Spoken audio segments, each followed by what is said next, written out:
How bad, huh? Still, again, I want to say, Tower Blues, everybody that joined us today for our family meetings. There's an area of 4 minutes, constructive conversations that were had, so we can know how to move forward in a ship with 30 W. Good? Out there. Like, you really are. All right, good. So we're gonna go into the question and answer portion of the day. Again, our folks are coming. Those who may be online watching, if they're in the area instead of watching over there, come and sit with us and join our class today. Those who are far away places, sound cool for watching. We appreciate it. I hope you do have questions. We like to answer questions as opposed to give lecture. Because we have builds that can go on and on, but if we actually ask questions, that means that we're reading the doctrine and we have a question on it, that we better ensure that we understand the culture with living. So before we do that, I'm going to read the Pledge of Saviors. It's entitled Parahan Shalem Batu. The Pledge of Saviors. Yeah.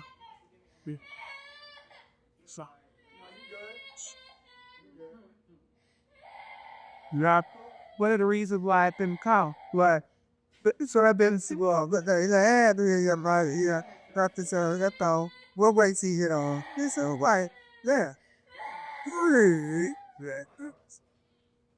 And boom, just like that. That's,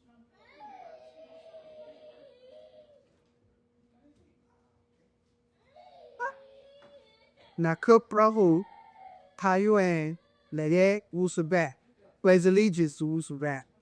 Shalea Park the Matback Shabbat of United Sangria tribe. Wapu Wuasar. Tahet Matbat Wu Masas. One Samuel of the Sirius and Orion. Kadir Sahu Rakit. Sahu Haku. Sahu Fahum. With right knowledge, right wisdom, right understanding. Lahekalel Sahu Tahum. Hadir Zamud Sahu Nakush. For all right understanding with sound right reason. That is the destination of the doctor. And walk away or continue to live with sound right reasoning. Things may sound right, but don't reason out, it doesn't pass the capability test. Sound right reasoning. That's the ultimate goal of understanding the doctrine, the meanings behind it, and the essence that's related to your spiritual development. So before I take questions, if I could ask my Zamatat, that's that, to come up and give us a reading before we get started. Tautat.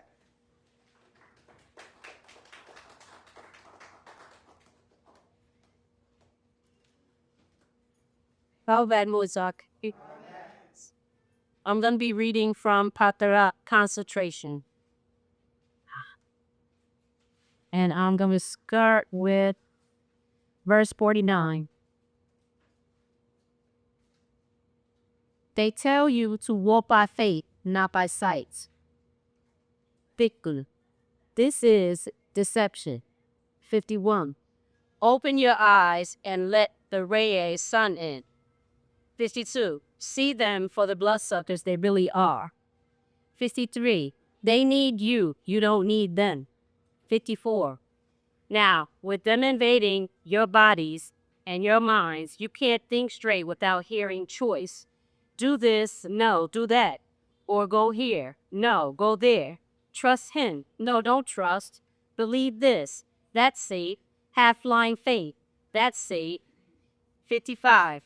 These are many voices that whisper into your mind to keep you under their spell of ignorance. That is why they keep their voices in your ear all day, shadow liars. 57. They keep their tones in the airwaves to block out the voices of your Salafu ancestors, so you can't make that link. 58. But now, Wunawap has returned, and this most holy scripture that has come down to you from above has the healing in its wings. 59. You are waking up with each genetic explosion. As you read out these living words, you are renewed in your Kahin, divine being, and the invaders, fade, dispirit, and disperse. 60. They become disheartened, dispirited, discouraged, and low spirit. 61.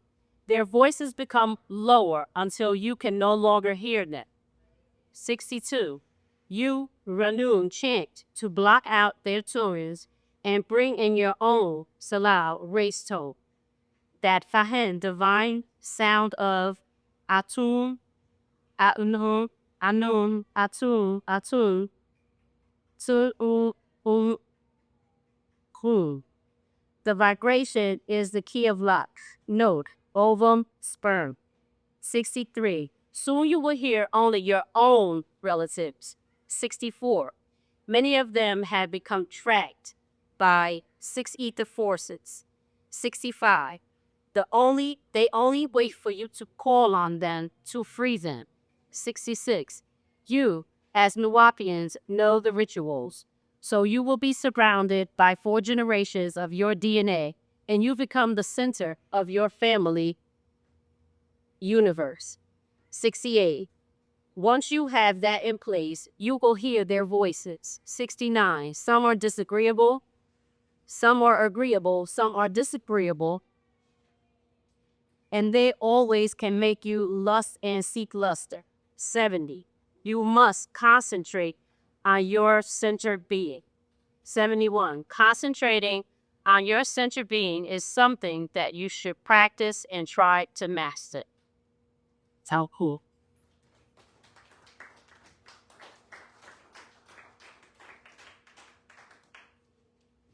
About that, Rosa. Because, yeah. How many of us here today had issues with concentrations? Or how many of us, okay, it's a lot. Before I can show y'all, I'm going a lot. Well, perfect. All right.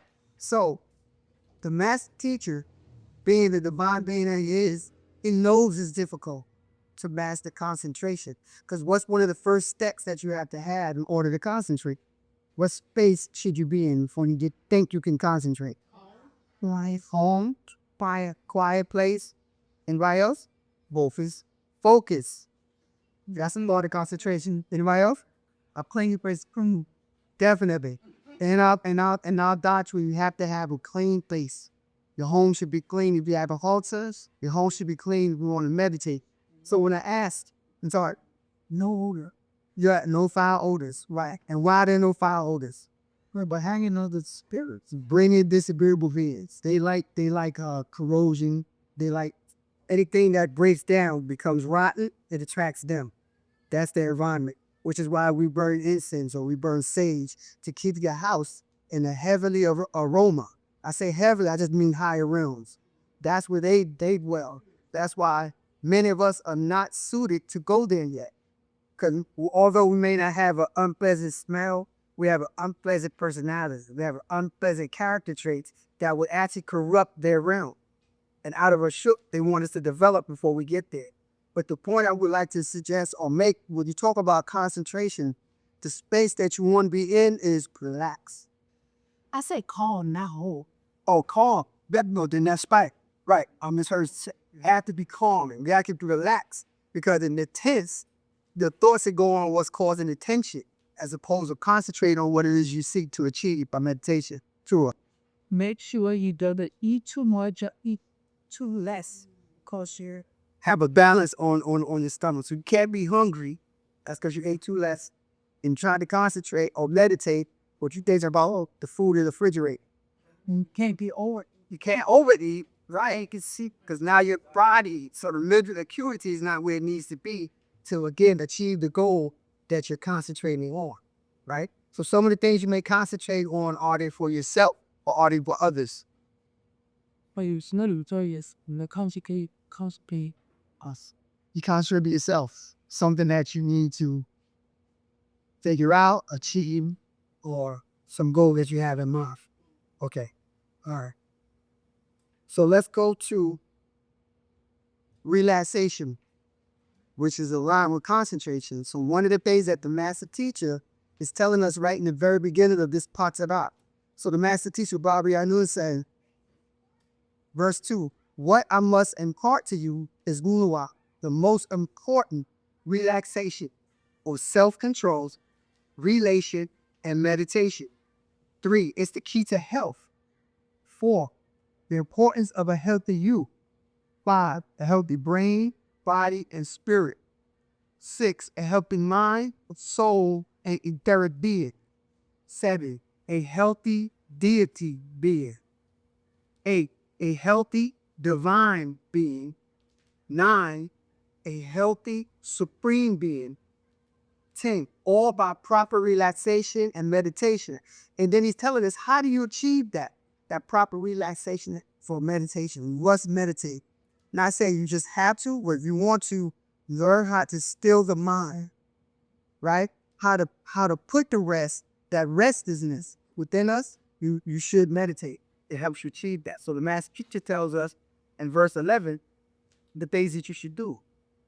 Make time to sleep, relax, and meditate. It's healthy. 12, Luapias, make quiet time each day. Somebody said quiet.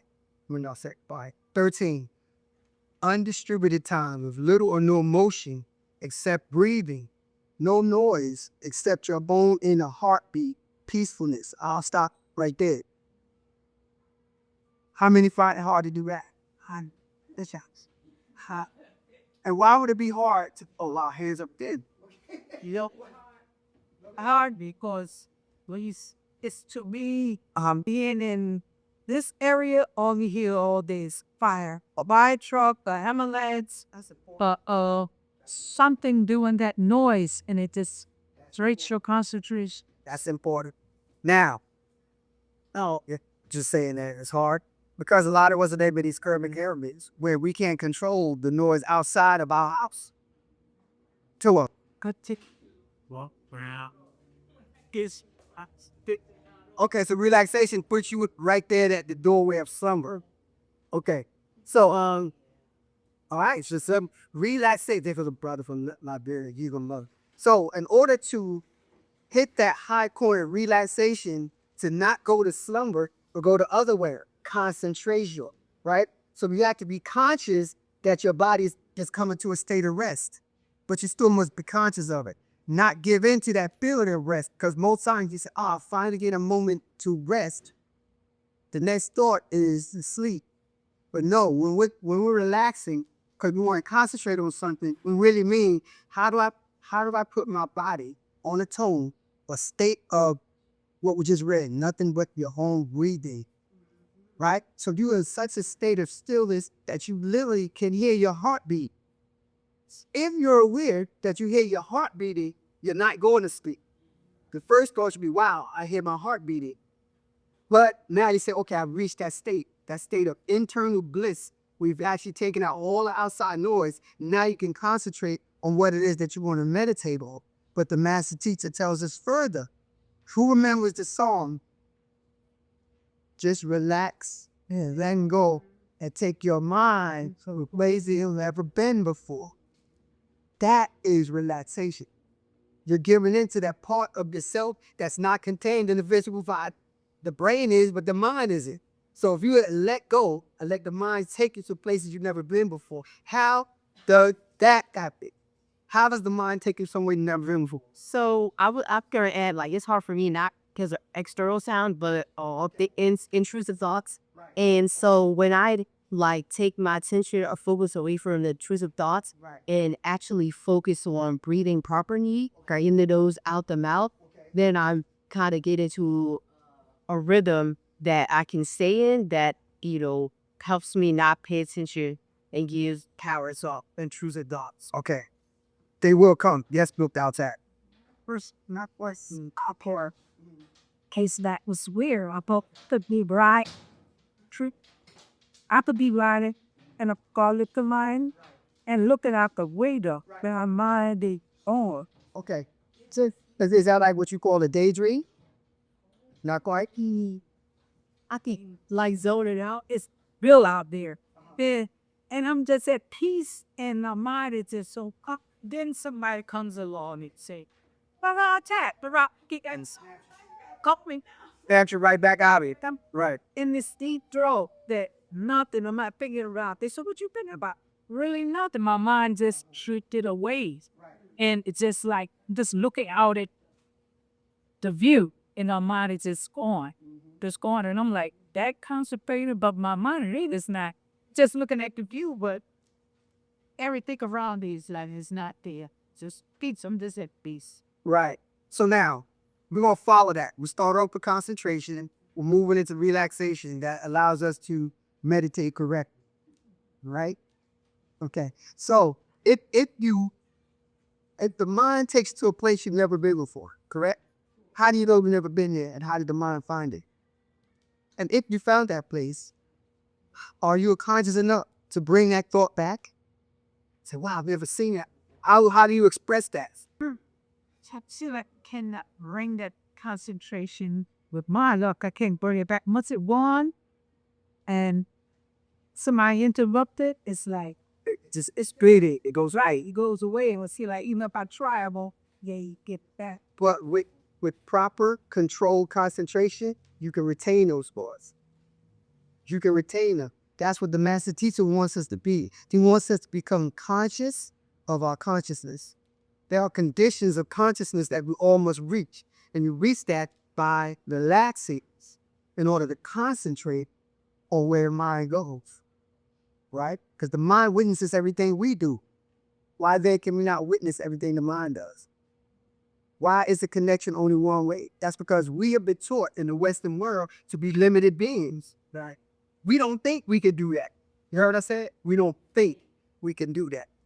But the mind knows we could do that. That's why you can have a dream about a place where you see somebody's face that you know you don't know them. But if you didn't know them, how did you recognize the constructed face of someone you've never seen before? And you know them because when they're in the dream with you, you don't feel that they're strangers. Was it that another place, another time? Another point in time, another existence, y'all could have been friends or the same ancient tribal members. The fact that you construct a person's face that you know in the dream, because you're aware now, you're watching the dream, just like you're in a dream, but it's your movie, you're watching it. So how then can construct this space and say, this is not a stranger, unless the mind is now giving access to regions of places it's went prior to official sonification. But with the condition of consciousness, the level of awareness that we are gaining through the doctrine, because it's opening up neural pathways, meaning more information can come in, be processed and retained. So now, if you're able to do that willingly, have you now mastered concentration? And would you now stop raising your hands when one say, who found it hard to concentrate? Because if you're concentrating on what I'm saying, you just went up a level. If you're actually processing what we're talking about, not so much what I'm saying, but what we're talking about collectively, if you're concentrating and go, I can follow that step. That's true. I've had that dream, right? That's why, again, the master teacher, he is the guide, a guidance for us. And he tells us when you have dreams, right, get to the habit of writing them down as soon as you wake up. Has anybody else heard that? Oh, do that. All right, who's doing it? I mean, in a while. I haven't done that in a while. Your hands are not at time. Okay. What about you, Batsy? Recently, how many times you went to sleep? Nah. More than recently, right? I'm just saying we all have to concentrate. We all have to concentrate and make that our first thought. Have a pen and a pad by your bed, right? Search your songs or music or tunes that you play before you go to sleep. It allows your body to vibrate on a certain frequency, and that opens the gateways to these other realms. And if you're aware of that, that's the whole key. You have to concentrate so if you can actually watch what's happening to you in the dream state. You can play a song that relaxes you. Guess what? You're relaxing. Even while you're sleeping, but you're aware, right? Like you had a dream, Akim, where he said he knew that he was in a dream and something happened. He said, oh, it's just a dream. How alert would you have to be to realize you're in a dream, right? The Master said, if you can't tell the difference from the dreams and reality, how do you know this is not the dream that you're waiting to wake up? And I'm in your dream. I'm in all your dreams. That's rain because it's daylight. But I'm saying it stays like that. We have to be aware of the different stages and levels of existence that we exist in simultaneously, right? Because sleep to your counterpart is awake to you. Awake to you, your counterpart is sleep, but you're the same being. So they're on opposite sides of existence, being awoke and sleep. So you could dream about his realm or her realm, and she or he will have a dream about this realm. So, So when you dream a dream and you wake up and you remember the dream, right, That means it was your dream. correct. He can't remember the dream. Yeah, it's their dream. However, when you first wake up, you still have remnants of that dream because you're in that emotional state of the dream, which is why it's good to write it down before you think, oh, wow, what a dream. Don't even do that. Wake up and start writing. You have to be able to control your movements. It's not slipping. The minute, how about you have a good dream, right? It's a beautiful dream. And as soon as you wake up, you kill the dream or the memory of it because you say, I got to go to work. Just push that out. Suppose there was a message in that dream, you pushed it out. Now you gotta hope you dream it again. And we don't live on hope with savings. A lot of us, when we wake up, we pick up our phone. Like, I remember having a dream, and I was like, oh my gosh, I was thinking about it. And I was like, oh, I need to get up and ready because I had just started a new dream drill because I had got it in like a year. So then I was just like, oh, wait, I got to do such and such. Like, I got to juice a watermelon or whatever. And it was like, no, well, say bubbles. Is that Vote both. Because I'm gradually like, becoming more awake because I'm still sleepy. And I was like, right? before I come fully awake, because it's some details that artists looking for my brain, Right. I need to get up and grab it or just start writing. Just start writing. Look down. You want water? Oh. Anybody else want a water? You did that? Anybody else? Okay, look outside. Yes, because how do you go? that's it. That's it. Yeah. I was reading, I go, box. And Freeman was leaning well, and he was smiling. But then I had run to the bathroom. I ran to the bathroom. Go. And I got back. I got back into the free. Do anybody ever go? Yeah. Yeah. Because why? That's a good question. Why do you think you could wake up with a dream, handle your bodily function or yawn or catch a crank, whatever, and then you go back to sleep and it's like you're only one moment removed from that dream? Why do you think that happened to any of us? Maybe all of the information she was supposed to receive wasn't totally deliberate. Then why didn't that walk to the restroom, block her out, and we did into that? Oh, she was low key sleepwalking. She was probably really she didn't. I'm saying sleep make her go on it, even though she was going to the effort. Okay, that's one thing that it could be, or it could simply be that she was so emotionally entangled into that dream that it still controlled the subconscious. So no matter what she did on the conscious level, the subconscious was frozen in time, waiting to continue that dream. Wow. It can happen to all of us. The ability to be conscious of that, you are actually developing into a higher being, because a mortal can't do that. A true mortal, when I say true mortal, I'm not disparaging anybody. I'm talking about the person who is stuck on the first path of being divine. What's the first path? Yeah, I know y'all know that. First path is what? Living as a human being. What that means is you're simply being human. So you're not accessing any of the divine. You're only accessing what you see out in the physical world, and you are good with that. You're actually content with just being immortal. You're the one that says, I'm going to live any way I want to live, because once I die, which is a misinterpretation of what happens to us, but once I die, it's over. Never realize that you say it's over, that's just these above. It's going to the higher realms. But we delude ourselves in thinking that when we transition from a physical being, there's nothing else to us. Right? Okay, I got you. Right. Tom attack on God. Any other question? Other we just got up on that. Any questions? You see any questions online? Akim, didn't see anybody got any questions? Yes. So again, that's this conversation to get us started. But we had to be aware of the divine that dwells within us. So it's not something that you need to seek outside. That's what this doctrine is teaching us. And because we have a teacher that's given it to us, how fortunate should we be How come we don't look at this way of life as a true blessing? Because you are surrounded by people who don't know anything about this. Even when you tell them about this, because they're on that first stage of being a human being, it doesn't resonate with them. It's not a part of their own nature. They say to you, where'd you get that from? And you just clearly told them, I got it from a master teacher. I read it in so-and-so scroll.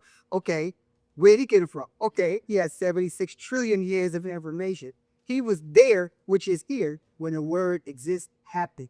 And so were you. No, I wasn't. I was born in 1950. I was born like, my man, what time the Knicks come on? Go ahead, switch gears, because he ain't ready. He cool. I like baseball. Is the question? All right, what we got? From Pa Wahoo, Rob that. Raubel Musar. I think summarizing to all is we like to know the difference between faith and belief. Why is these words used? What are these words used and for what reason? Okay. So the first part of that question, if we heard him right, what's the difference between faith and belief? Yeah. The faith and belief as opposed to what?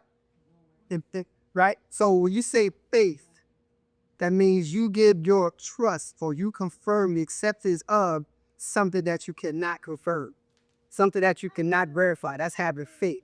And when you say, I have a belief, those are cousins. You have a belief in something that you can't really prove because one, you either like a person that said it, two, you were raised in a family where that was a condition of your spirituality. That's the condition. How do you know it was a condition called faith and belief? Because when you question, they say God moves in mysterious ways. Well, mysterious means my story. Can I have it? Why am I not getting it? So when you talk about faith and belief, Jamal, those are things that came about by the way of a spell. And that spell was all of the religious doctrines. Because in that particular doctrine, they described the deity as this invisible force, a force. So if the force that I believe in is invisible, how do I know it exists other than in the constructs of my mind? So wouldn't that make me God? Because I created him or her or whatever name I use. You follow that? So when you say, why do we use it? We as Sabians or Muwapi Sabians, we don't use that. We're now clearing ourselves of those adjectives to describe a deity. So we take faith and place faith with fifth. It's our fate. We have control of that which we do to, for, and by ourselves, right? So when you hear faith and belief, again, those are constructs of religion. And once you evolve to a higher being, you move past religion and you deal only with your spiritual development. And that's part of your personality. The spirit is the personality. What do you like personally? What do you not like personally? That's the spirit. Then you develop that on further to address the soul, as the sister just read, the Zamontat and I just read, about having a healthy mind, soul, and etheric being. If we are stuck in faith and belief, then we are sick. We're unhealthy. I don't mean in a negative way because we had relatives that lived their whole life like that and they were good people. But now that they transitioned, they're now aware that they didn't die. Right? So even in religion, they say when you die, you go to one or two places. Heaven if you're good, hell if you're bad. Well, if I die and I don't know anything, will I be conscious of hell or heaven? And if I'm conscious of hell and heaven, did I really die? How am I conscious of it? They don't answer that question because they want you to have a faith and believe that what they're saying is right and exact. You know what I'm saying that? So I hope that created that answer to your question. We don't use it. A lot of people around us still use that, but we're into fate and actual facts, things that can be confirmed. And how do you know that you are the child of a deity?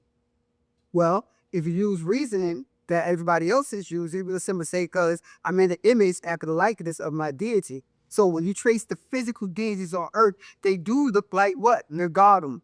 They look like us. So we have a confirmation that our deities and we resemble each other. And that blood seed link, that personality, that part of us where the spirit dwells is a blood seed link all the way back to them. And how do you make contact with them? One, by having a clean hole, having it smell heavenly. So that when you chant and you resonate on those vibrations, they're able to connect to you. They're only going to come down so far. If you're beneath where they're coming, they don't even see you. They don't even know that you exist. Now, some of the thought can't watch. Some riskies can watch you. But that's because you still have that spark that's acting. If you don't have at least that spark beside your DNA that shows them that you're of them, they walk right by you. And when they walk by you because they can't see you, guess it can see you. The beings on the lower level that you dwell. Now, when you raise your vibrations to be a non-lethal being on this planet, then to get to you, the lower ones, they wait for your consciousness to drop, but then they grab you. When they grab you, they suggest something that's negative. And the moment you agree to that negative thought, you now become a disagreeable. And the more you do it, the longer they stay in, with, and around. Two of them look outside. So what after when a person you can see in, but you know they have there's a there. They like you walking and they walk in front of you and it is a right keep of wall. You know you like, yo, I just seen somebody. Correct. But you don't have her fearing, you should just be looking like, I know I seen somebody. You're looking high. Sometimes we vibrate a little higher than normally. Not to us, but we just don't do it consistently. So every now and then you have a flash of a spiritual elevation, and you just see those beings that vibrate faster than the human eye can perceive. So as you saw with your spiritual eye, which is why you try to focus, they disappear.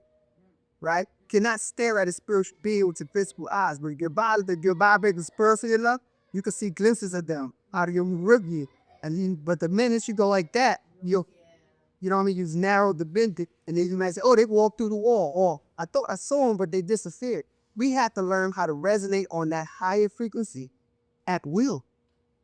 But be prepared on what you see if you do.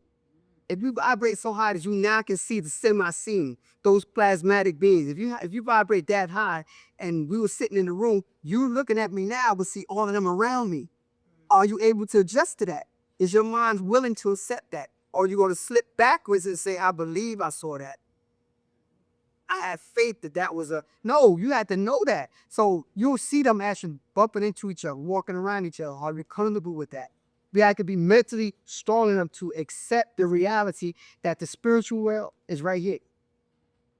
The only thing that separates us from the spiritual realm is a few octaves in vibration and frequency. And when we speed up spiritually, we can have those visitations to the point where the altar becomes a listening device, a communication device to talk to your transition disciple. And because you vibrate high enough, you hear them and they hear you. Therefore, you can speak to them and they can tell you things that will benefit you on this side.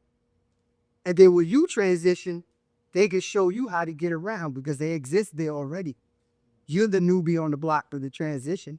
So why not open up that link? That's why when we have elders now that are alive, we have to make a link with them. So when they do transition physically, that's all it is. They're just going up a couple of levels, right? But we had to make to the point where we know enough about them, made that link. So when we call on them, the true one comes, as opposed to a disembodied spirit that wants to tamper with you and bother you and come in. The person is one of your relatives. But if you made a link with them and you asked them a certain question, they wouldn't know. To her. I remember speaking with him. I was like, she said, she did that last, did her ulcer and whatnot. Right. And she said she actually was kind of desperate and she was trying to like solve a problem in her life or whatever. Right. So then she was calling out to her ancestors and she said she heard a growl. She heard a wow. I just want to make sure I heard down. She heard a growl. I'm going to talk to her. So the growl, was that coming from what she perceived to be her relative? Or yeah, she just pretty much, shut it down after that because she didn't feel like that was her ancestor. Because the more than likely it wasn't. Right. You know what I mean? But it's important for us to be on the right toes in order to truly see them. What's our toes, everybody? Hey, this is say for the body. What's the planet?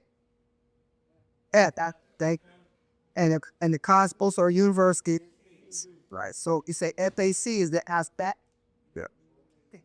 Is that not? It's that up. It's a fact right there. So when we vibrate on A, because that's the tone that they're going to be on and beyond, because they've already transitioned. But when we're on tone A, It makes our body vibrate at a certain vibration, and then all of our glands line up. When the glands line up, it actually opens up our patak, the divine eye, and you can see into those other realms. You and they knew. Okay. When you say vibrate, Because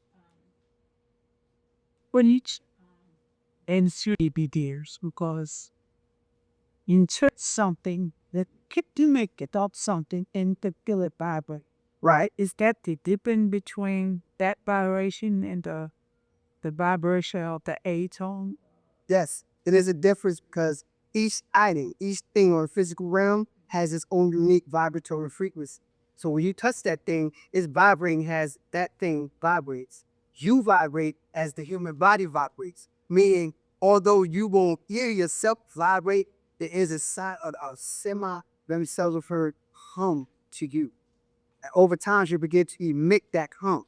But what happens is internally, that hum is felt and heard. And that actually aligns the organs or your gland. I always say organs, say glands.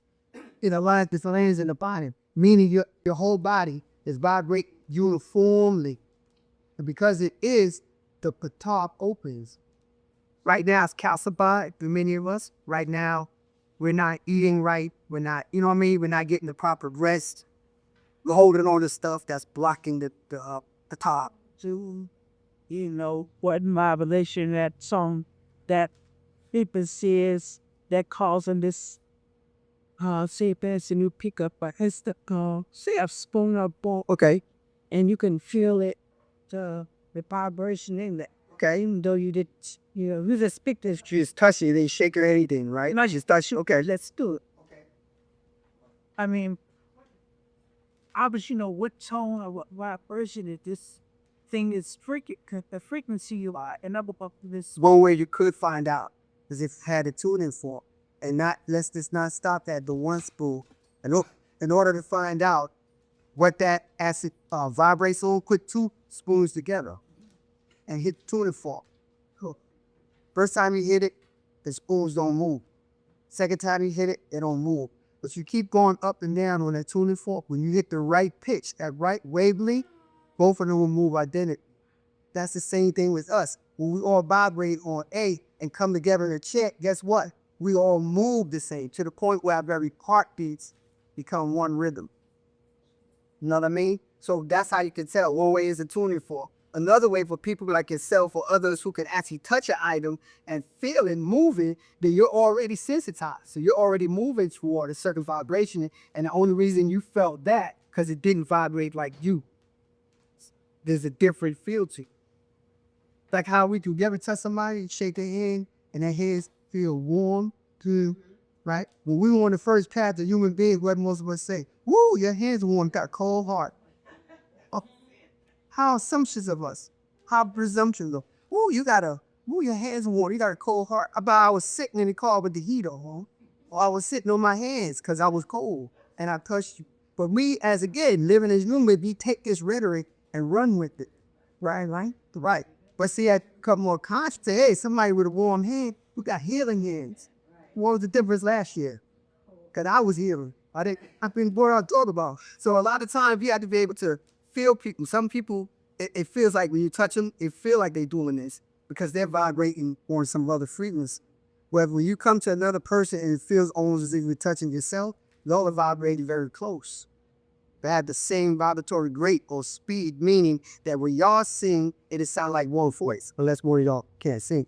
Yeah. Is that the same name? Because sometimes I have seen a person long time, and I'm just so happy to see them, and I truly love them. But right now, from them, it's the vibration. It's you just don't want to let them go because you get the feeling of their vibration is so soothing. Right. It's like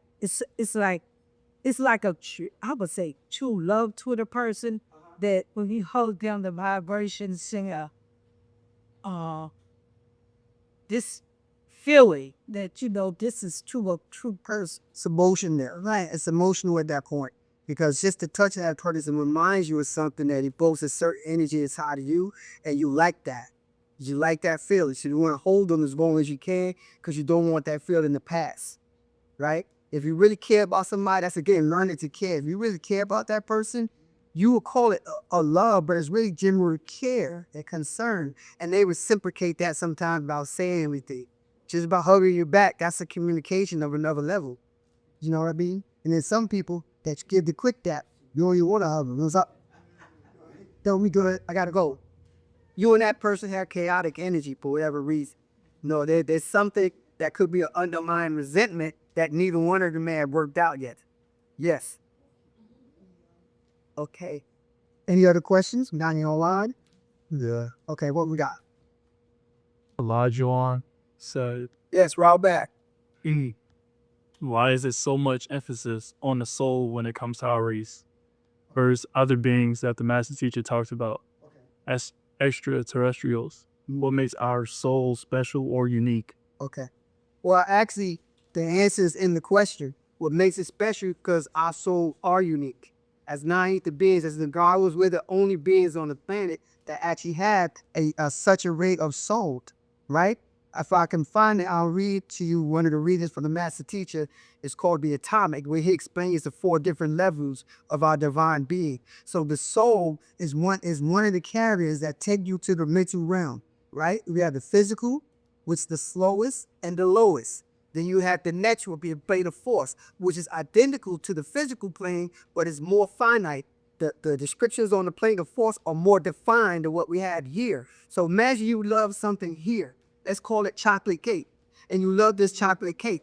When you transition and go to the plane of force, that's the best chocolate cake you've ever had. And if you were attached to the chocolate cake gear, you will never get off the plane of force because that chocolate cake will be the best cake each and every time. Now, when you get past, should you burn out of all of that and get to the spiritual plane, now you're dealing with the spiritual self. Inside the spiritual self still is the soul. The spirit is the carrier of the soul. The soul has to get to its plane of existence. While you're on the spiritual plane, now you're going to get rid of all the things that make you think you're an individual. You're losing the self at this point, right? Because even when you say the same, you're talking about differences. The same as or the same in relations to, those are differences. You can't have that in your being when you go to the soul plane, right? So when the master teacher talks about the soul, soul, spirit, soul, spirit, the master teacher is explaining how unique we are to be able to have a soul that puts us in contact with higher beings, what other races on the planet don't have. They're devoid of that. So when they transition, the highest they can go is to whatever etheric potency that they had, be it 6th ether, 7th ether, 8th ether. Hopefully 7, 8, or to 9. We have the 9. So when we have our soul, that is like an etheric core to the oversoul, right? The oversoul, if we have small components, each of us have small components of the oversoul. The only thing is we have different packages called bodies. So when we leave the body, we all come back collectively in a state of wahundas or oneness. That's the individual thing about the soul. And only the God will have it to be able to do that. That's why the master teacher impressed upon us to what? What does he say? Live by the spirit or live by the soul? So you have to live by the soul. That will get you back to where you came from originally.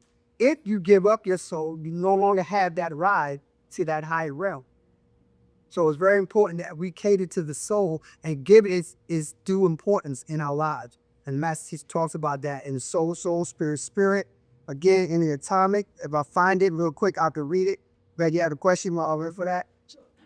That soul, the soul, we're high there, but when we mix our cells, they'll mix their cells with other races, right? Try their own race, right? Do not lose their soul and transfer their soul into that person that is not Kamigaru.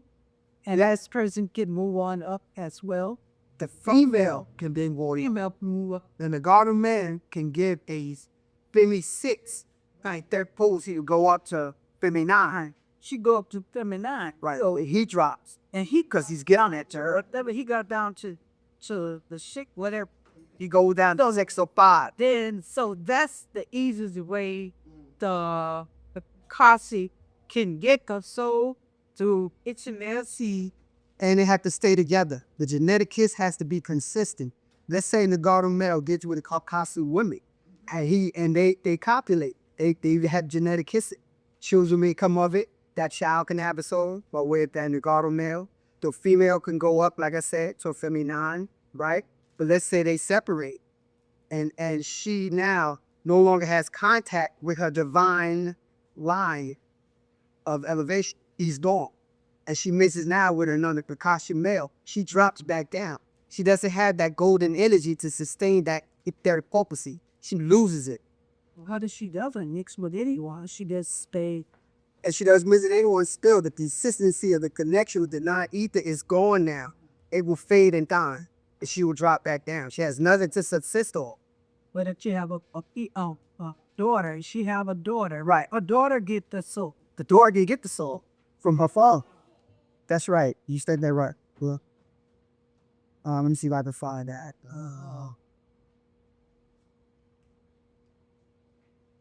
Taste of energy. See, this is a long one. See, one moment. I want to read that. There are 4 parts of us. Okay, so here's a question related to your question, but it's going to build into it. So it's the question. First part of it is, which one, Master? To someone asking Baba, which one, Master? Baba says, well, let us begin. There are 9 planes, abodes, realms of existence in this universe. Question, Master Teacher, are there more or less in other parts of the omniverse?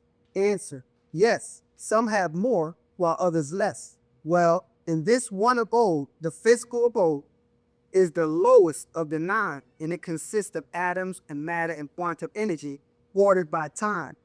The physical plane is referred to as the lowest abode or realm because the nutational rate of its constituents, atoms and quanta, as the slowest frequency of the 9 planes. This planet, the stars and the like you see are all of the lowest gravitational race. I did not include the moon because it was made in place where it was as an observation station. So each of the 9 planes of existence consists of atoms and quanta, and each plane is differentiated from the others by the nutational rate of the material and energy component of it. Therefore, there are 9 nutational rates. The unnaturally created hybrid race of atomites only has 6, and their female counterpart has 7, the 63rd state of existence, which does not include a soul, only a body up to a spirit. So when Master teachers tell us about our soul, he said you are unique in your very composition. In your creation, you were given something divine that no other beings on the planet had of the same mutation rate, because there are 9 different mutation rates, right? So, next question is the obvious one. So the Adamites are not the exact same as we Mungadu are. Yes, that's an actual fact. They were Grat. It goes into that. Now, I'm going to go to the part where it talks about the senses, and I want to go to our powers. We had that. It's just, listen to Vergus about the dreams are real. Yes, summer visions and warnings, experiences. I'm going to find the part when he goes into the 4 parts. Let's give him a moment. Here we go. All right, so. Question, what does that mean? Answer, if we travel to the past and return, nothing is lost of your like. Now, yet, if you travel to the future, for every moment there, you lose a year of this life, and the memory of it is lost to you as a warning. So that time is not better. That can be explained in detail in another hereafter class, so we don't have them follow-up questions to that. But we'll explain in another hereafter class. So make note of this. This is the part. Make note of this. Each person alive consists of 4 divine beings, all interpenetrating and coexisting. All atoms, regardless of the 9 variant mutational rates, meaning the planes, are constructed generally in the same way. But because atoms are almost entirely empty space and separated from one another by relatively large distances, the 4 divine beings of a person simultaneously coincide in space. Their component atoms, respective to each being commingled without interference with one another. So you all understand? Okay, a person's physical body is the one of which he is commonly aware. Yes, both males and females' physical body is subject to time, temperature, and the chemical equilibrium unique to the slowest rotational rate. Only the physical plane is subject to time, for time is a function of matter and vice versa. Without matter, there can be no time. Without time, there can be no matter. Question. So without time, we would not exist. That's what the next question is. Without time, we would not exist. Answer. Only the physical you, not all your other divine beings. They do not depend upon time or place to exist. Ha-Bashar, flesh, body, physical person, one of the four beings. 2. The next highest being of mortal beings function on the second plane of existence, which is known as the spiritual plane. This being of human beings is called the vital, V-I-T-A-L being, coalesces the physical body and determines its shape. This is your nefesh or aka'a.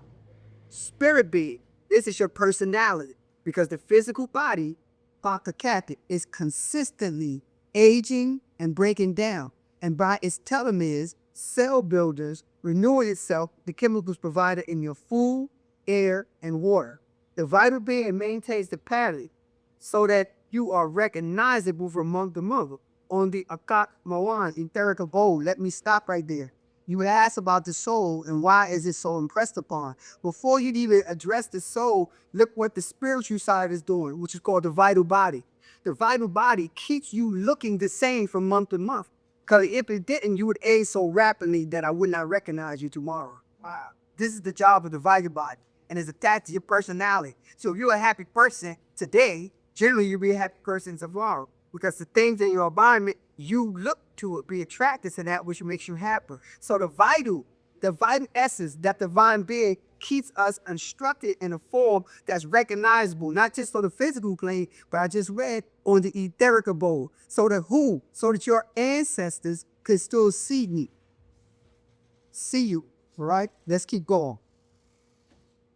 So that you are recognizable from month to month on the Atat Mawan, the etherical bowl. It's also the energy which sustains the vegetable Ha Nasus Afas Hayut, which is called the spark of life. The spirit being, the vital being, is within the seed, Pasharash, the root of every growing thing. And as the vital being regulates the healing process after wounds and or disease. The third, the next being higher, which is the next above spirit or vital being, is known as the soul plane. This being of human beings is known as the soul plane, and this being of human beings who still have on the astral being, the mutational frequency components, atoms, is of the third abode of existence. This is your ruach or ha-baha. But when you read spirit, soul, the master teacher is making the difference between the two forms of spirit, wadu, washuk, aswasalende, between the two kingdoms of spirit, but it's also talking about the two forms of the soul, ha, raruk, and pa, ba'a. So it's very important that we understand the essence of our divine selves. So, the ruach, ha, ba'a, the soul being, this is your divine connection to the oversoul. This is the abode, and being human only used after what's called death.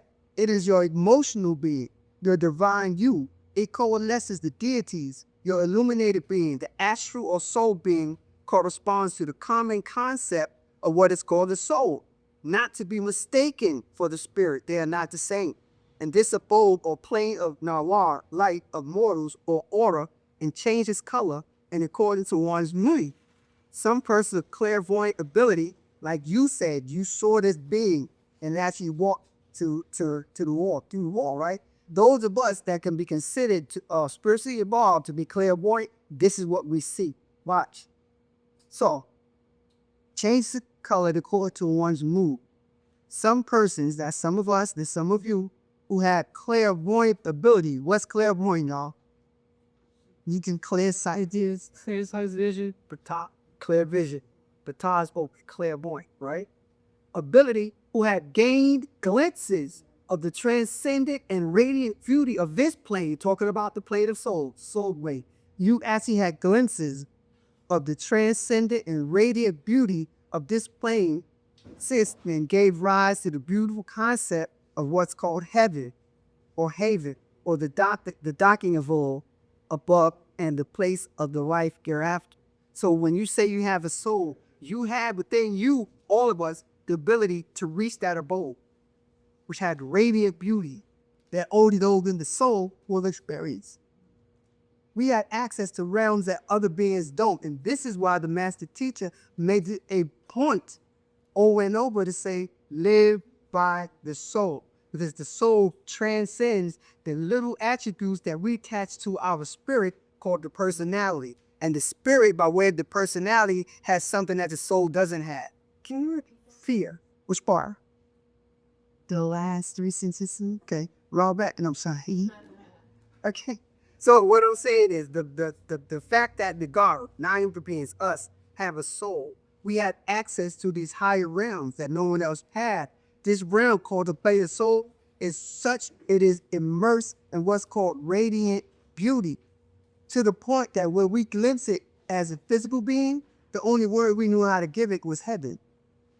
Because we were taught through faith and belief that that's the beautiful place. But we see it. Okay, why do it? Why sure? That's what's a little late. It's our time for coming. So when we talk about going on these hard different planes of existence, the one thing that I mentioned was the plane of soul transcends the spiritual plane. The spiritual plane is directly relative or related to our personality. So the one thing that the spirit had that the soul does not have is fear. The spirit is a bit, how do you know? Because Sunquest has such ingrained personality traits that we fear others not liking it. We fear failing at something when if we were living by the soul, we know we can do it. We limit ourselves by dwelling in the spirit only. Guess whooped out there. Fear is like the master teacher and others have said. Fear, the only thing in fear is fear itself. Because fear is the absence of knowledge of the next thing that you want to do. Fear is absence of the knowledge of the outcome of what it is you want to do. Right? So a lot of times people are still fearing you because they fear you finding out who they really are. So they keep you afraid of asking questions you'll never see behind their curtain. Such as the last 6,000 years in this moon cycle. They embed fear in us as children. When they enslaved us and kidnapped us, they would take the strongest one amongst us and kill him. Why do? Why shook? That's what Salim means. Yes, right? They would kill that person in front of everybody. So now the fear factor of leaving was instilled by, and our mothers who were nurturing beings, they incorporated that fear and it transcended through the DNA to us. They were so fearful that these savages would kill one of their children. They made the children big. You see that? Attempt to fit again. Right? So personally, or by way of the personality, they instilled the fear. Took that God shit from us. Well, we have a deity now who has Nazula sent down here to show us that we need not to fear anything. We need not to be talking about our culture. We should not be ashamed to say that we are the Wampy and Satanists for whatever reason. And it's cool if we say it to anybody and they say, that ain't me. Peace. But this is me. And that's how we know there's a difference between those with the soul, those with the soul that has been unnurtured, that's living in a corner of themselves, that's not allowed to come forth. They don't know how to turn themselves inside out. So they're stuck with the soul, but no GPS to get out of here. So, another question I had cast that's why the kid dealing with Mukasi, Tua. you cannot reason with them. You can not reason with them. Even you know right, but trying to make him see that they are wrong. It's like whatever you say, they seem like they're blind to it, or they can't see. They don't read every part that doesn't have a soul. That's part of it. And inside, just like fear was ingrained in us, obstinance was ingrained in them. Obstinance, that I'm just hard to learn anything other than what makes me the leader of whatever we do. I'm the best at all times. I don't care what you say. You prove it to me. I'm going to deny it. Because throughout my whole lineage, we were taught that we were the best. You see what I'm saying? So they will spend millions of dollars to bury a truth, to keep the lie, that keeps you in fear of finding the truth. That is a nasty circle. That's a nasty circuit, and a lot of wisdom is trapped in it. We have to be able to spit it out there. We have to be able to, okay. We have to be able to be the Nababu masters that put our secrets inside these new bowls. That's what this next 25,000 years is, for us to start pulling out those secrets and give them to our Karadu, to our children. But we have to be the best examples, otherwise they're not trying to hear us either. They have so many distractions in the world that if we don't clean them close to us without bagging them, but showing them, like, let the children say, my mother tat, she's always done this. My dad has always done that. I saw them build structure from Tamale. Or I saw them help out in Brooklyn. I saw them come over here. And y'all can't see it online. But y'all see this right here? This black and gold thing? This literally came from that wall all the way to where you are. And the brothers came and broke it down. Y'all remember that? They came over and broke it down and then built it back so we could put the obelisk on it.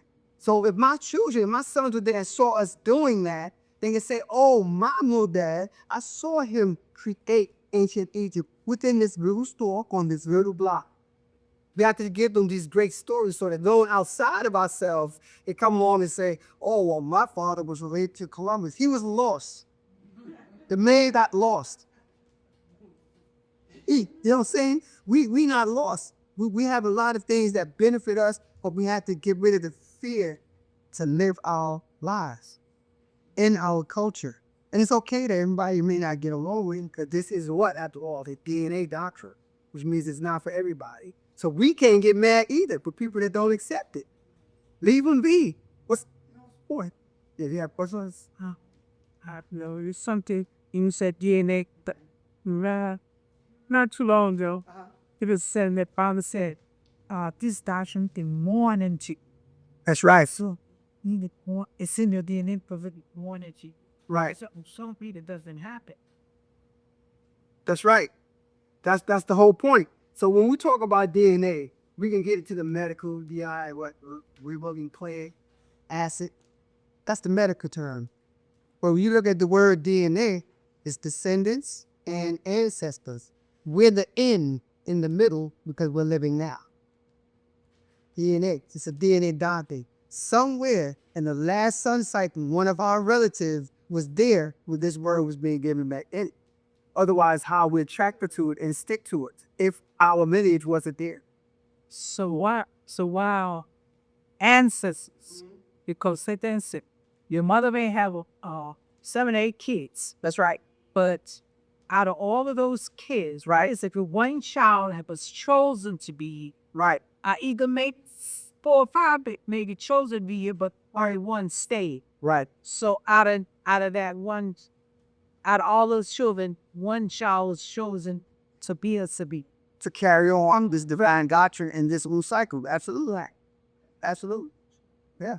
And others that are born, let's say, can any of y'all remember if this happened, the first person that introduced y'all to the doctrine? Are they still in the doctrine? Sure. So that's good. Listen. Oh, well, okay, he's a multi, real funny, bird writing. I'm talking about like me, person that introduced me to the doctrine. They're no longer in the doctrine, but they were used by popular authority to get me in the doctrine. So sometimes the people that may start out in doctrine are merely the tools in the hand of the divine designs. And that alone, because they were a useful tool, they may find grace. Even if they leave the doctrine, because they were used to bring another soul and raise them, they still get grace. You see, I'm saying. Question? With those, we're talking to Asara about that, and he's saying that, your parents, because you're here, your parents did what they need to do, which is to make sure that you're here. And also, in relation to her question, I had follow-up question. Okay, like, because I hear all the time that if somebody looks like somebody that used to come around, will they kind of, in a way, replace them? Okay. I'm out. Go ahead. And so my question is, like, when it comes to family, right? If I have 4 sisters, we all shared the same some of the same DNA or whatever. Okay. So I'm like, in relation to her question, say I stop coming around, Okay. another one of my family members with my DNA will be called upon to make sure that we make it to wherever we need to go, bloodline wise. It's possible because in your lineage is someone who's receptive to the doctrine. You ain't gotta know who it is, and they can actually come through. It would be somebody that's a passing acquaintance that you haven't seen for years, and you see them again, they rolling with the doctrine. You're like, what is that you're into? And because they relay the word of this doctrine to you, it awakens the DT and D, right? In the way we did in the explosion. So it can be, but I don't know about, somebody that may look like somebody that has some pertinence, because a lot of us are in the same tribe, so some of us are going to look like. That could be the anti-you. That'd be the one who looks like you. Y'all kind of think y'all vibe, but their job is to pull you off. But because they look like you want that warm hug.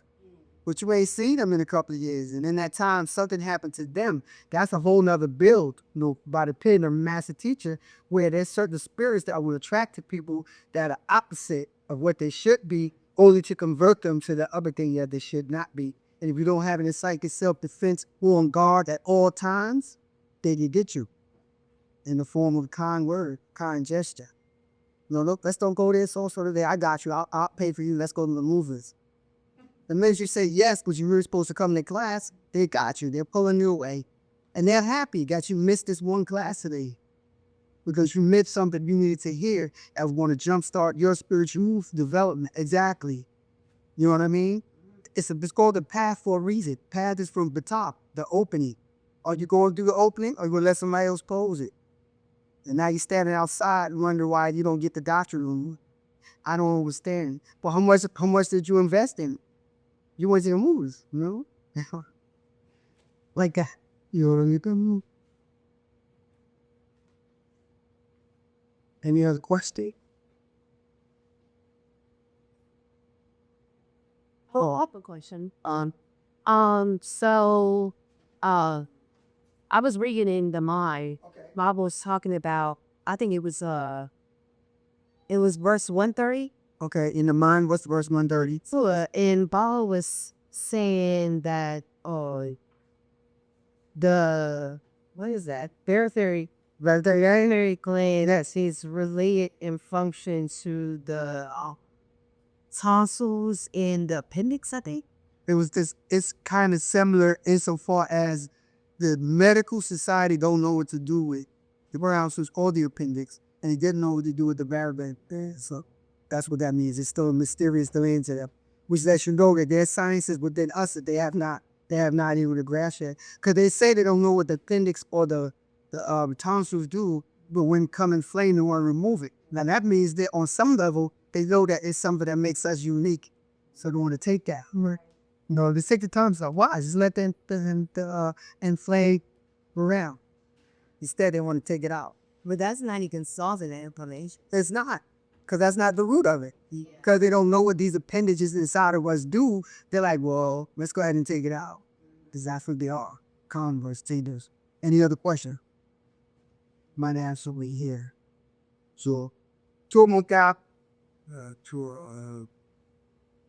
listening to we had put a circle around our community to say this with year after that. yes, And you elaborate, and you told me you did certain times as much as you can on how do we fulfill our year after that, and how we keep learning. okay.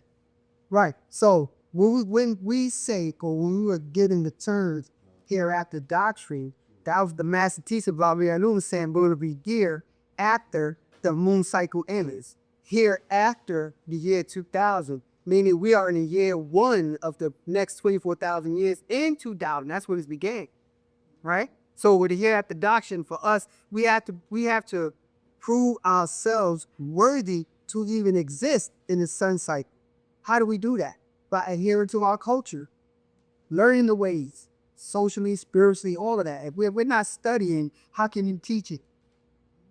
Correct? And if you're a student of the master teacher, even if you're just reading and someone asks you a question and you can't answer it, are you going to be prideful and loose, as you say, make up stuff? Or are you going to say, go to so-and-so bookstore and ask that question? Or are you going to at least say, let's go together?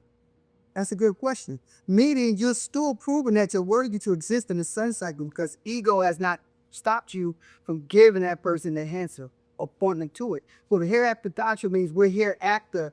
In 2030, should this planet still be here, we're going to be here after the end of the world as we know it.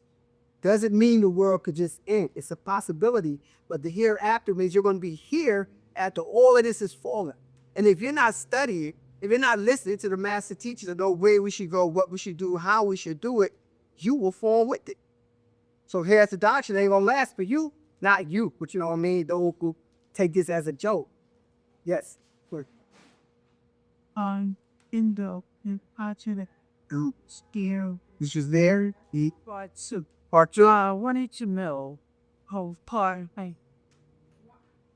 was this world the sport first time? Wasn't it the sport because we had power, we had the power, but we use it the wrong way, and we did things that we shouldn't have done because we had the power, and when the power got tired of us, but I would say like evil, spoil forever, that the power got tired of stop doing what we supposed to do. That's right, that he had. Yeah, paid up a. That's right, and he squared up. Man. Yes. So let's go to I was there, which was here, part one. Talk about what your open your job. So we could begin on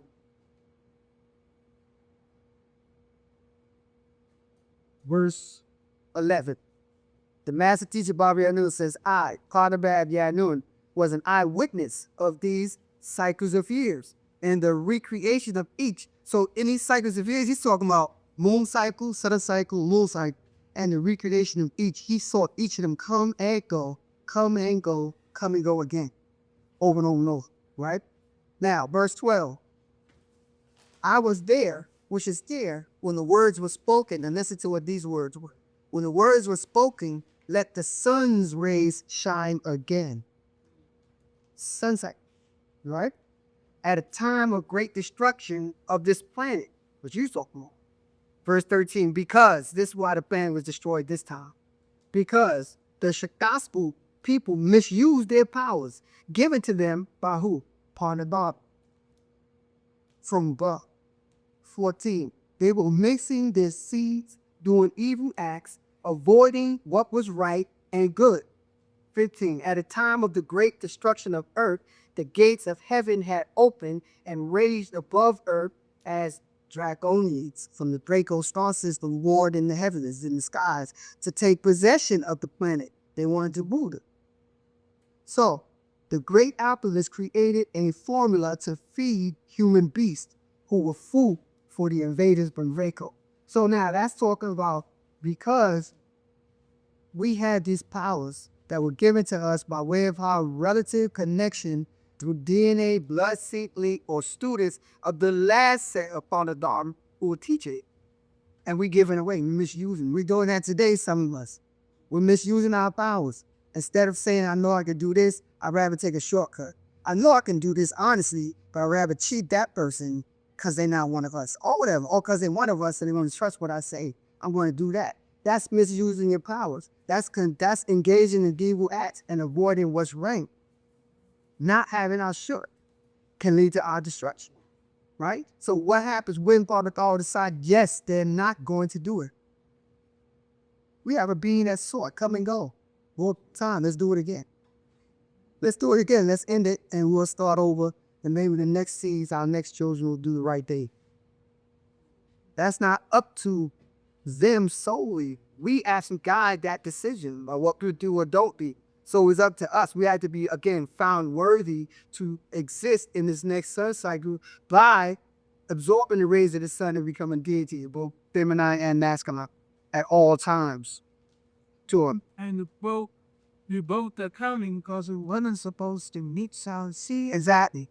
but I'm doing it now. Exactly. Ever. Exactly. So is that another reason to Right. look upon Right. the same way? And if not, right? If not for the assurance that the master teacher Bobby and them have for us, and you've always speaking on our behalf when he goes before the council and he say, let's just destroy them. He goes, I've been with them so long enough, like grown to love her. There are some that we can read. There are some worth saving.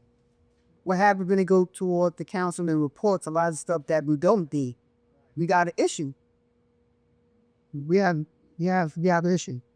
Absolutely. So you got a question from Mark Hassan, Rabat Muisar, with the exoneration of Larry Hoover and him saying he wants no violence. In what way, me as a non-gang member going to let them know the message is total unity amongst all Nubians for me within the 5 barrels? Well, the only way you can do that is what doctrine are you choosing? If it's Wu-Sabat, you can only speak Wu-Sabat. The commonality between us and any other spiritual organization, religious organization, anybody that's teaching pro-self-awareness is that we're melanated. And that precedes all religious doctrines. So if you're going out there to target, I guess, gangs and things of that nature, if you know their nature, you know what's going to be successful or what's not. So you wouldn't put yourself in harm's way to prove a point that Wu-Sabat is right is that. That's not right knowledge. However, if you have a way to communicate with those members of those different groups, etc., you could only stand on what you know to be true or to be facts, and that's Wu-Sabat. However that may end. If they don't want to hear it, you got to leave them at where they at, because everybody's lowest cloud opens at their own time. Is 90 the mind recognizable always through it? No. Question was, is 90 the mind always recognizable through 90 to hear? No, because the children, the descendants of Apactus had 90 to hear. They were melanated, regardless, but they were 6 ether. So no, it's not always to the hear. But the question that you asked really answers the question. Well, you said is 9 ether mind. Mind is not tangible. So you can't reflect the mind based upon what the hair looks like. Because the mind is reflected or shown to the outside person by your conduct, by that aura that you exude. That has nothing to do with that, because the blind person would know that you had 9 ether mind. And he doesn't see your hair, your face, your feet, or anything. But he feels it. So no, it's not that. Good question though. Gone very Rabat. Rabat Osar was talking to a brother. He asked me to prove the earth being around millions of years. I told him I couldn't to him, but gold is a good indicator. That's right. How would you give him proof? He's also a flat earth theorist. Okay. Which part do you want me to start on this? The flat earth? If the earth was really flat and we had satellite cameras, wouldn't surviving to actually see the coordinates of both ends? And if it was really flat, would there be something under that? And if there was something under that, is it flat? That's one. If we're talking about how long has the earth been, carbon dating tells you that. There are actually elements on the planet that go back millions of years, right? How can they say on one hand that they found the bones of Lucy 4 million years ago and the earth not be around million years? These are things where sound, right, reasoning kicks in. You use your 9 mind, when you get a question, you already know the answer, because the deities will let you ask. We'll let you finish the question. So when you talk to your man, we let him know he's asking that. So what's carbon dating? If we accept the fact that the authorities, be it Kakasu or not, say that the world isn't that old, why can't you accept the same authorities that say it is?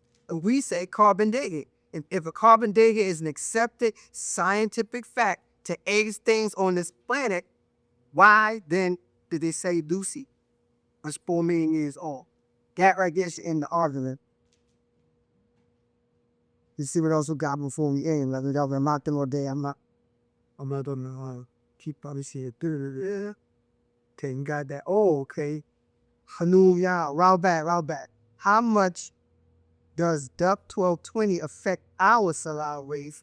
Although originally we were not a part of those programming. Okay.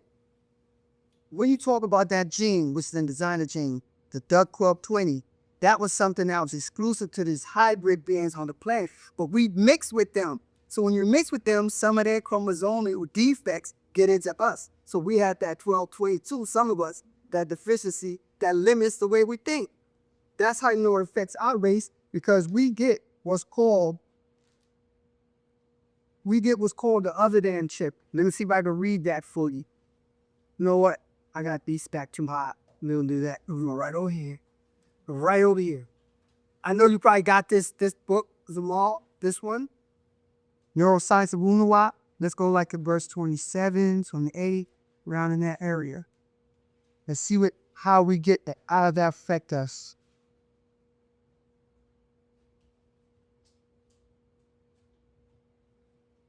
Page 26, 27. Okay, I said 27, we'll start on 26. The master teacher Bobby, I noticed, talking about how the brain acts. 26, the brain acts like a holographic computer charged battery with many cells. So some of this happening to the cells, right? Group and your memory is stored in a hard drive called mental. 27, and you retrieve them or thoughts from the mental reservoir to your personal apparel mind, and each thought becomes your own or mine, M-I-N-D, my own. And watch. If that 1220 has been introduced to us because we're copulated with a lesser being for whatever reason, and they pass that on to the children, right? 28, like a computer, your link is your sarat, etheric cord or code. 28, and can be tapped into and even given a virus called insanity, or as they say, out of your mind. That's what's happened when we got the invasive genetics from the lesser strain of a being.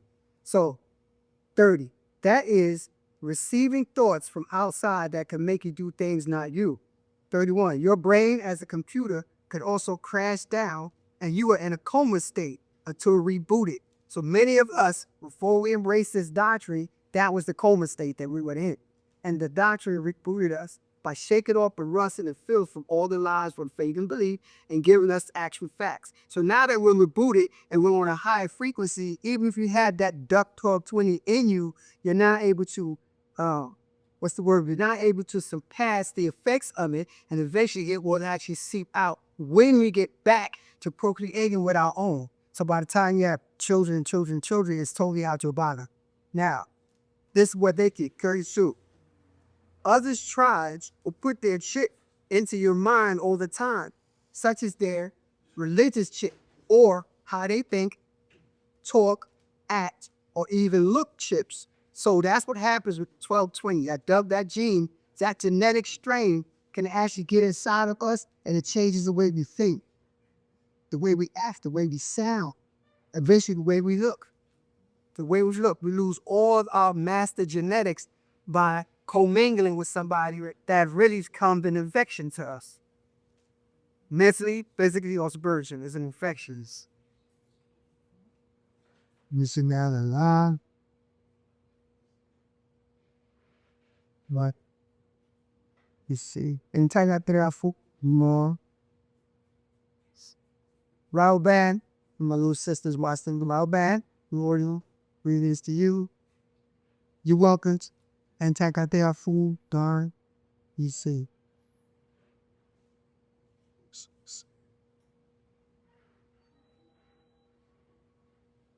Okay. So question, is it a fact that Trump halted entrance and exit from the country? No, that's not a fact. What can get you caught up though, is he's putting policies in place where when you leave the country, you may not be able to get access back if you cannot prove that you are a naturalized citizen, not by way of taking the test, become a citizen, because you a generation were actually born here. That's the setup. Yeah, he's angry. He's angrier than that, right? At first he's trying to push everybody else out. So he's like, once I get all of them out, and then you leave because you thought you got away, you think you coming back. When it's time to come back, you might find that your passport's variable. Or you might find that you can't prove to them that you literally were born here. Just who walks around with all that lineage in their body? You leave your driver's license? They better now. You know what I mean? So we're coming to a point in again, society, as we said, are we going to be here after it all falls? I prefer not to be. But let's say we are. Will we need each other to survive? Right. So we need to have that mindset. We need to incorporate that togetherness, that wahuness now, so that when natural nature forces us together, we won't have the problems that will slow down our survival. All right. Any other questions? I think there's any more online. Let me check. Now soon, and back.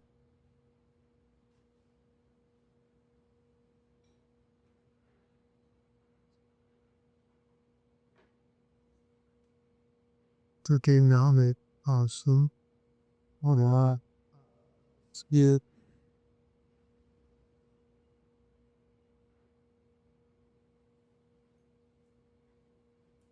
All right. So we can be ready to yeah, all the expo about that. One dash the couple, he had the crazy teaser. Limbo. This one. That's a good question. This was thought as long as beings on this planet accept the way he moves, he'll be here. We were taught by a master teacher that if one person truly wanted this agreeable of the planet, it would be removed. So we're not doing as much as we could. Like the sixth ether, that negative force, that disagreeable energy that permeates this planet, too many of us are accepting of it, even if it's only on a minor scale. You know that one little thing that you could do this way, but it's a lot easier to do that. We're still looking for shortcuts, be it spiritually, be it financially. We just don't want to move on the right all the time. We always want to find a way off to do something. As long as we're doing that, that Antichrist and those who have that mindset, they can subsist or by actions or lack thereof. You had a question? Is it because to believe our big head comes so rely upon them for their support that see that we can't do anything on our own That's that other downshift. Yes. with each other because we need them to may I say staff okay approval. We like need their approval.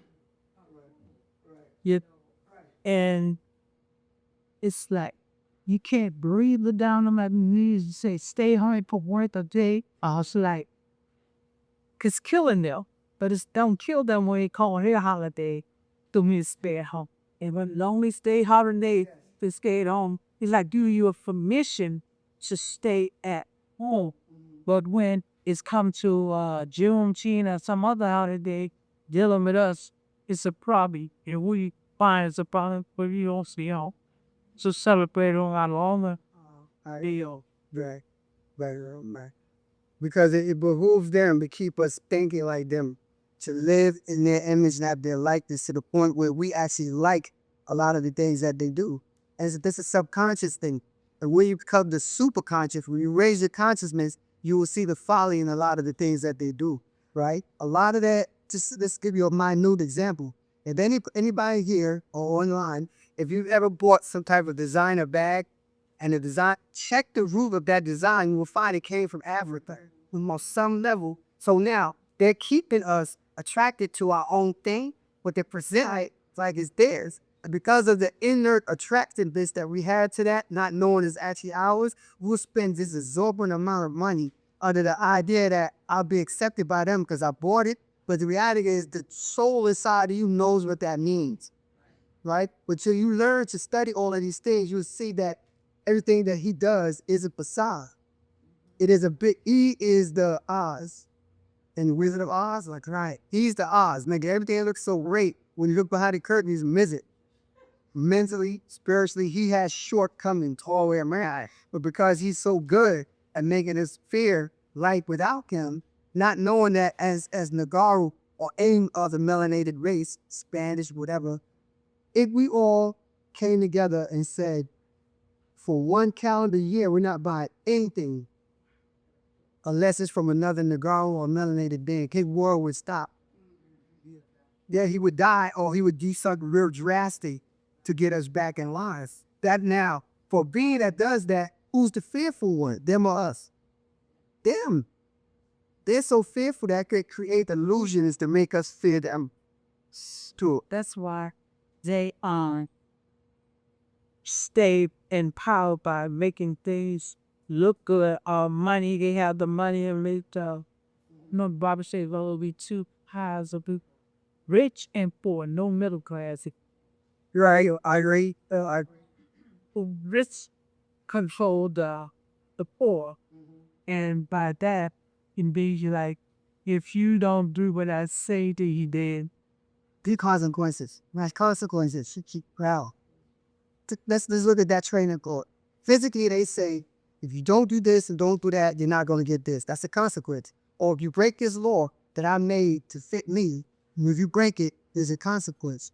If you also look up to me as this high person, there's a consequence because I can fire you, I can blame you on stuff. And the only thing is a consequence. What doesn't religion even say?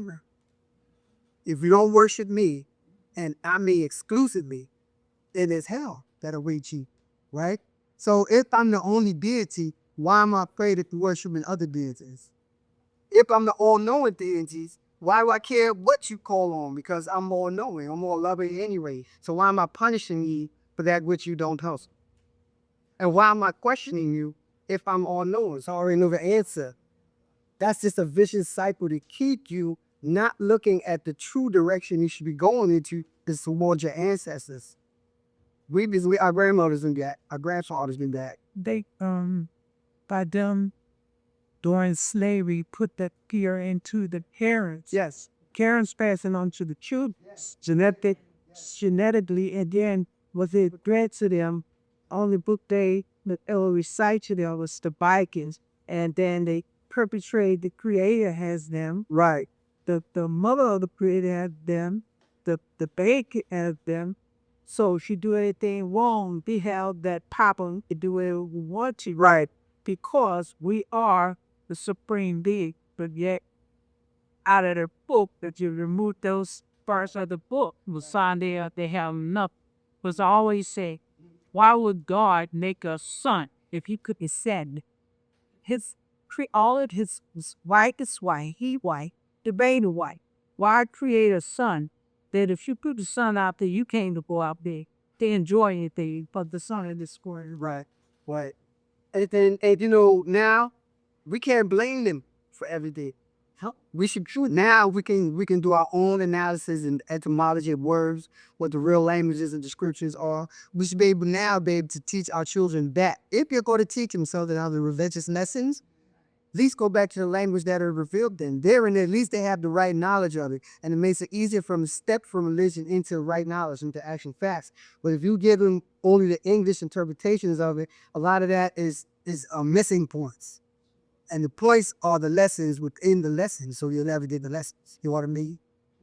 All right. Any other question? Two them over there. Difference between astral facts and master secret. No, they're all the collective of our doctrine. It's just the master secrets, like I was saying here. The master secrets is the being who put the secrets in the new bowl and calls them out. They know the secrets. The action facts is also part of the master secrets and the Patarak. Those three together are triune degrees of Wu-Sabat. So there, either one of them that you're reading, when you read it all in totality, you have a greater understanding. But he broken it up into different sections. Like for instance, Patarak should be one big book. But imagine we had 72 in one book. So he's like, okay, y'all want children I got. I'm not trying to bust anybody's brains out. I'm gonna let y'all study. So you got the actual facts, master secrets, and Patarak, which is still a culmination of our whole doctrine. Right? So there's no difference in like one above the other, anything like that. No, we go. All right. Let's see. I'm aware, of course. Two of them moved down. So how you tie in with the black boy back in the day? Yeah, okay. The sacred reg is the Atun race. Yes. Okay, so how do I tie in? Because that was also one of the first precepts after what? What was the biggest book right before that? Holy Tablets. Holy Tablets was the bridge between religion, Sumerian doctrine, onto right knowledge. So if you notice, the theme from the actual facts of Atun Ray, right here, is where we're getting introduced to the ancient Egyptian listening schools, right? You notice in here, he was talking about deities, the Enneads, right? The triad, Uihika and Seer. He's talking about how he was a deity and so are we. This was the introduction to us actually identifying when the divine in us truly, without the religious fluff. Even the Sumerians, who were good record keepers, they were still not us on the separate species. But as each school or degree was being asked, an incarnation would come and answer that for us. But when it started with the Black Book, the ancient records of Atul Ray, when we started with that, he's trying to introduce to us the deity within and the royalty of Panagala, which is why we had that right there. There was a book 1, book 2. Yeah, part 1 and part 2. Part 2 never came out, wasn't distributed worldwide, but a lot of us student teachers live, right? So another one that you didn't mention, but you wanted to think about would be Black Book Part 1, Part 2 that didn't come out, and then this one right here, Two. right? This was so lethal at the time. He said, "Don't teach from it. Read it, study it, but don't teach from it, because it's what it did the 9 Salubi doctrines, things like the mental gender." How do you explain that as a mind? That's this religion, invented gender. How does the mind have a gender? Not a gender, but a gender. How do you explain that in Nazi Udi doctrines? So all of these were actually beginning lessons, and then we got on to what I really came to get. And it began with the Black Book, what I really call MTW. How many are, if you read the Black Books, when you mention that, how many of us are the 3 things that we're asked to be in the Black Book? What was it, those 3 things? Anybody know? Okay, number 1, the true seeker. You're seeking his knowledge, true thing. In order to seek it, you must become the second thing, the diligent inquirer. Because every answer that the master teacher gives is supposed to promote or spark 9 other questions. That's diligent. You have to be diligent, right? And above those 2 is the one thing that will make your affinity to the doctrine unshakable: loyalty. How many of us, I'm not talking about here in the room or watching this online, I'm talking about when you go home and you're asking yourself, what's the one thing we can't do to ourselves, y'all? Nah, you cannot lie to yourself. So when you're at home, when you're alone and you're asking yourself, am I those 3? Do I want to be those 3? Am I doing my best to be those 3? And only you can answer. No one should I should not have to ask you to answer me that. This is what you should be thinking on your home. And if you don't like the answers, all that means is you're not a failure. Don't think that. But if you don't like the answers that you give to those questions, that means you got work to do. So, number 1, the true seeker. True. Not truth, just TRB. True seeker means you're seeking this in truth. You really want to know. The second one is the diligent inquiry. I mean, you don't stop at to read in one book. Oh, I got it. Yeah. Or I read what is Wu Wab. I got it. And then somebody go, okay, what's Asanupu? I don't got it. So good. Go back and finish reading. You have to read it at least 9 times to master that one particular subject. The third one, most important, is being loyal. So when you hear that loyal, who are we being loyal to? If y'all just had it, there's no wrong answer, but who you being loyal to? Ourselves. Oh yeah, I would say ourselves. Ourselves. Okay. Our true self. About the master teacher, are you being loyal to him? Yeah. So yeah. That being loyal to him or being loyal to what he was set down with, which is your way of life, being your culture. And you could be loyal to your way of life and your culture. How can you not be loyal to himself? Yeah. Right? While oneness, again, oneness. It's so complex that it's simple. And it's so simple that it's complex. And what makes it complex is because you have other things that you'd rather do or think you would rather do, as opposed to what you need to be doing to become the best you. Right? All right. Let's check this one more time and I'll read something to get in class. Welcome to y'all too as well. Good to see y'all. Yes. So I was on the girl had asked us out the Black Book. Yes. What is the book of coming forth by day? That's the book of day. Right a day. What does that talk about in relation? Did you point them getting at to the black drug in the Oldest Analysis? Okay. It has more relations to the Black Book, because that's getting into ancient Egypt. So we have the Book of the Dead. It's called Coming Forth by Day. In that book is the Mathis explaining the rituals and ceremonies that would be taken for somebody who's transition. So to condense that, because to condense it, you just look here. Coming Forth by Day begins here. But before you get here, 'cause this is the Hall of Judgment. Before you get here, now I want you to notice the similarities in houses. That one, that one, that one. That's the same being.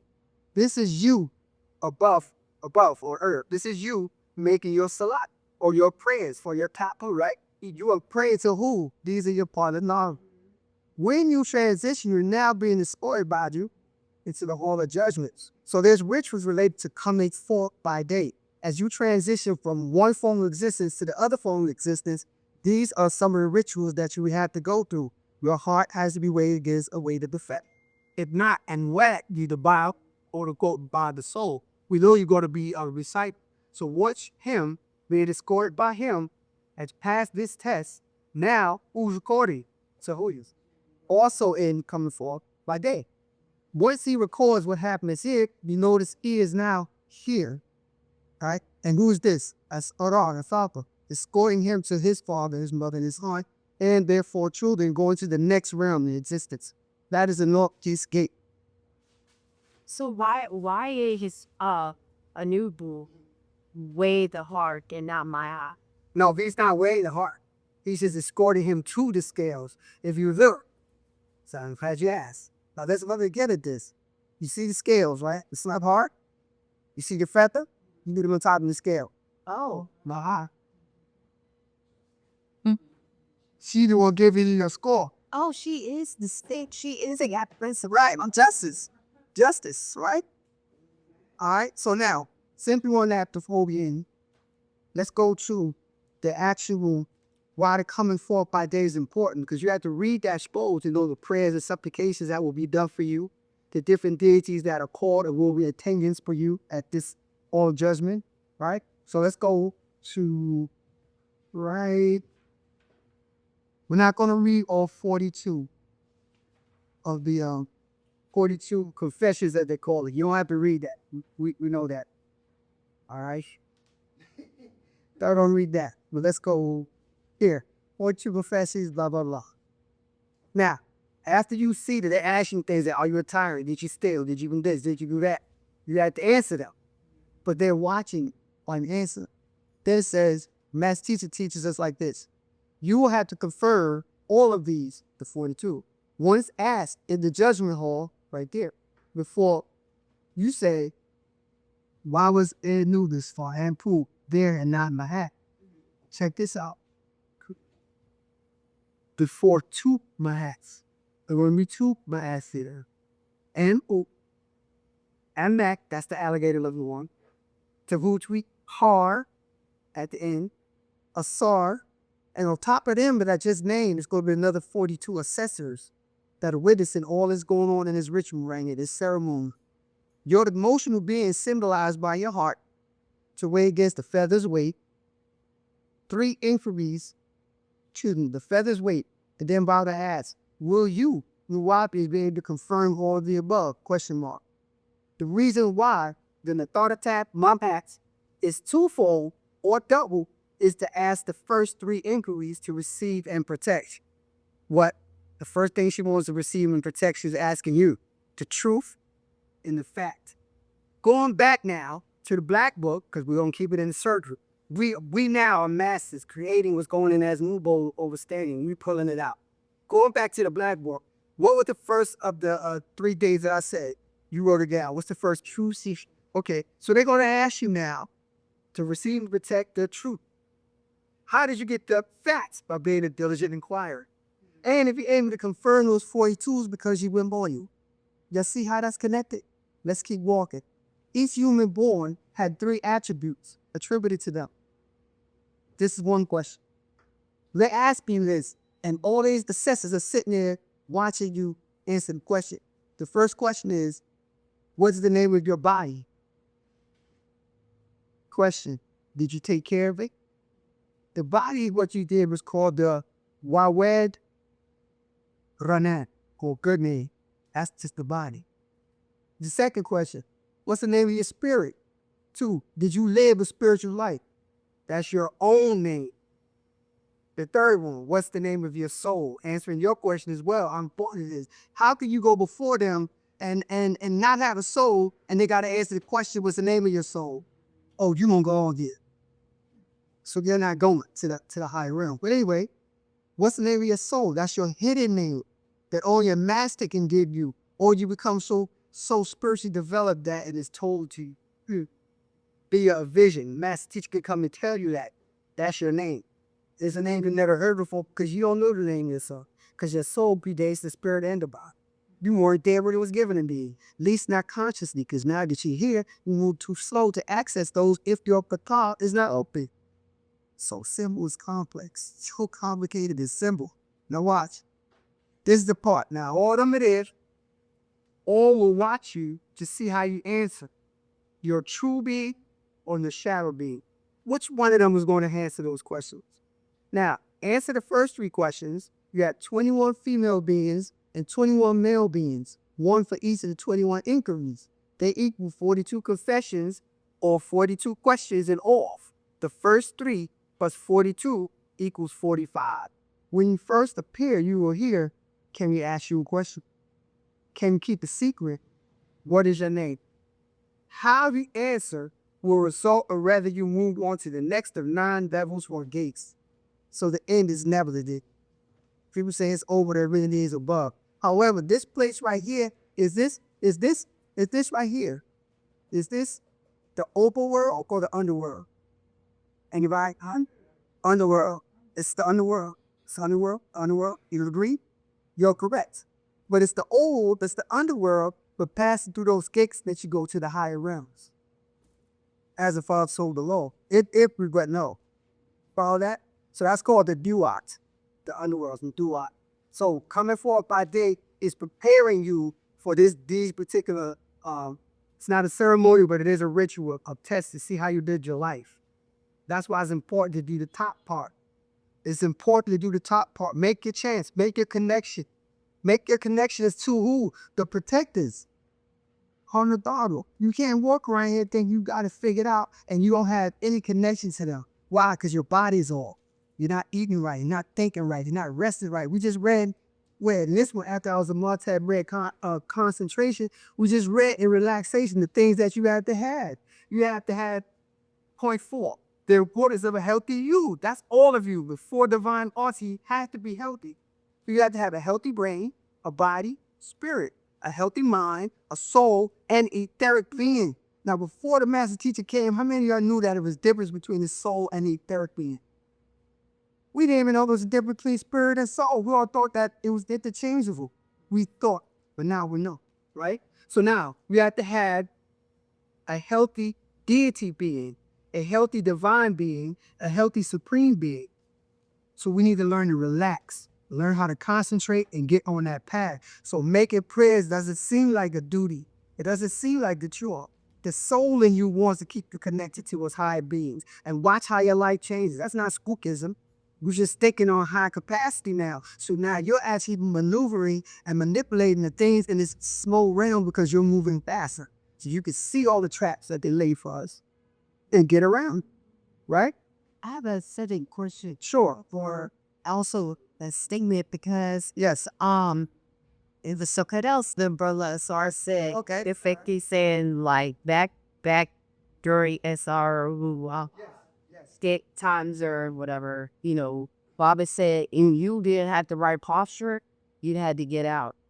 And he said that right after, like, I was sitting very erectly during chant night, and I started to see colors and feel like different things, and like, I'm kind of lost all feeling in my body. Okay. But I'm saying all of that to say, like, I remember, I think it has something to do with me sitting very right, Lami's chanting. Okay. And then I know you had mentioned earlier about the chakras aligned. Please line up. That exact. Do you know any more about that? as far as what the glands lining up, or Yeah, like the red does it have anything to do with posture? yes, that absolutely. Again, to have a healthy physical body means you know how to stay on erect. They said erect. If you're not eating right, you might get slumped over. Or if you have certain affections to the body because you're not taking care of it. For those who don't walk, some of us aren't able to. Others, certain medical affliction may prevent that. However, how difficult is it for you to sit straight? When we all make a chin circle or we watch it on screen, but we're all sitting there. If everybody's sitting like that, right? It's a vibration that happens. And if everybody has that same vibration, that's erect or direct energy upon the thumb. So if you sit slouchy, that's the energy you're giving off. If you sit erect, like a noble being, like a divine being, then yes, the contact would be that much stronger. Look at it like this. The erect body is symbolic of the direct communication on your etheric core. If you're not sitting erect, doesn't the core go like this? Then isn't the communication slow by having to go like this? It's the same thing the way we sit, right? Same thing the way we think. If you're not thinking in a straight line of logic, a straight line of action and facts, and you have all these wandering thoughts, you'll never get the right thought that's supposed to come to you. It'll go right by you and somebody else will grab it and find success. So yeah, From the cheese, rumor has it. And I'm not. So I don't think there's any more questions I want to share with you. Our doctrine is called the pen from the master teacher by his pen, right? So I'm gonna read a few, kind of long, but again, after I read this, we can end class and enjoy the rest of the day, which I hope you all enjoyed it today. For 1, the Negroid race world over are confined in a mental, physical, as well as others cultural prison. 2, imprisoned of foreign tongues, nationalities, and cultures, and buried in a grave of adverse ignorance, and this alone is enough to keep black-skinned, woolly-haired persons in captivity to the enemy, haters, and their religious forces of faith and belief, trusting others with their and their families' lives. 3, the hypnotic spell of trust has been ongoing ever since our race came face to face with the cursed lepers who came down out of the caves, hillsides of Europe with their fictional lies and stories about how great they are, being in the image of some unseen supreme being who lives up in outer space, up there, sitting on his chair and they're controlling everyone and everything's affairs, yet never really help. I'm going to skip to a couple of verses and we'll get where Bob is talking about us and our relations to him, going back to those 3 points from the Black Book and Mukdal brought up. So I'm going to skip. Again, it's kind of long. Let's go to verse 11. This is what he says. Baba says, fear him and this creation he calls the supreme being. He's only 6 ether. Why do a 9 ether? Let's skip some more. 14, the mental and physical and emotional process is the road to liberation, and that mental process may be scientifically called mental liberation. The purpose of my, this is Baba, I'm reading, purpose of my Yanun being came down here for risk to heal you. I will use this sun as one of them. 15, the 24 other sciences do not expect all who I come in contact with to be receptive to 9 reason and 9 knowledge and be cured. 16, many blacks will come in contact with what I taught from 1970 AD. Some, it will give them the power to stand with success in their endeavors and what they long for. Yet, once they are needed to help me, some will forget they met me and touched my hand or the doctrine. They will forget me nor help me. 17, others will not understand what I'm here to do or what I am. Their families have been looking for what they learned in Bible or Quran for some holy man and his spookism, fear. They want their Jesus kind of fellow. I don't do this. I'm not that kind of fellow. No matter how many times I told them I don't claim to be and said over and over, I'm not a religious man. And I said, I'm a master teacher, a teacher, not a preacher or holy man. 18, yet they still judge me by their beliefs or what they wanted me to be. Their religious saviors are not their mental and physical curer. A savior? Yes. A warner? Yes. A kind of messiah for blacks? Yes. A teacher? Yes. A friend? Yes. yet not a pretender. 19. So who and what I am will take time for some to really understand, and there are others who will neither understand nor even care. Why? Because they have handed their souls over to the white race, and like them, live by only spirit, person, and flesh desires. 20. Once I'm in the hands of the children of the devil, there will be great falling away from my teachings and myself left to die. Yet, that is not the end of the story. Not at all.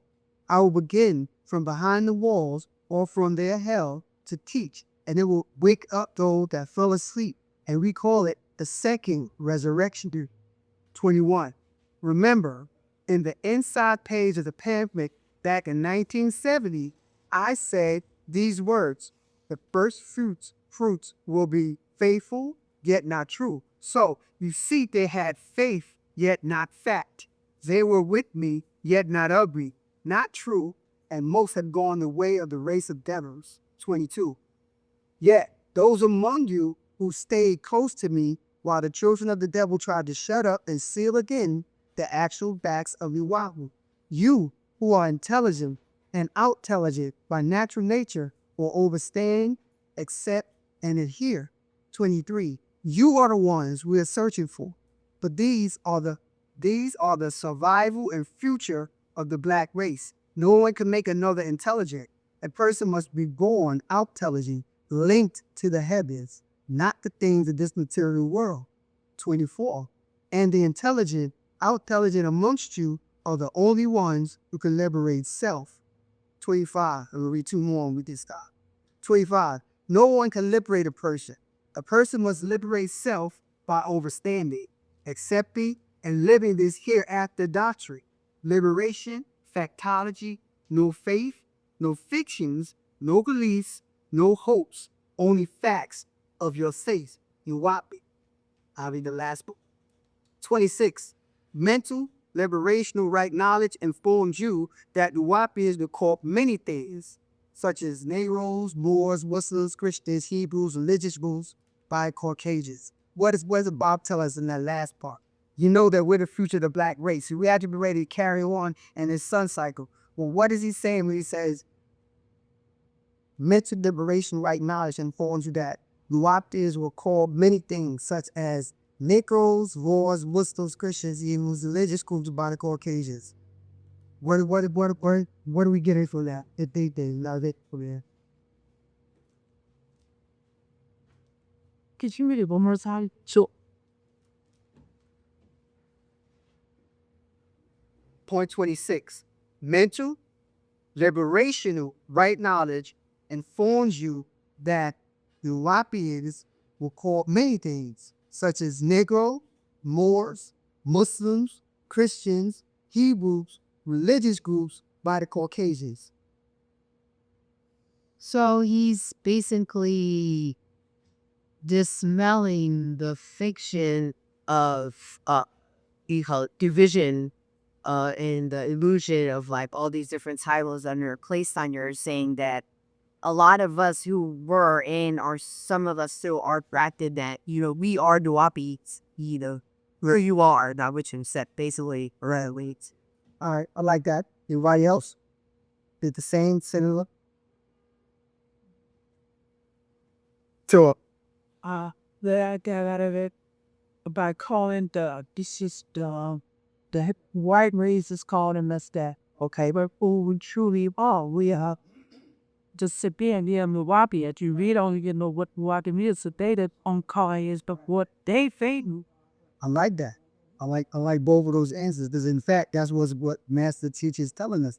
He said the key was called by them.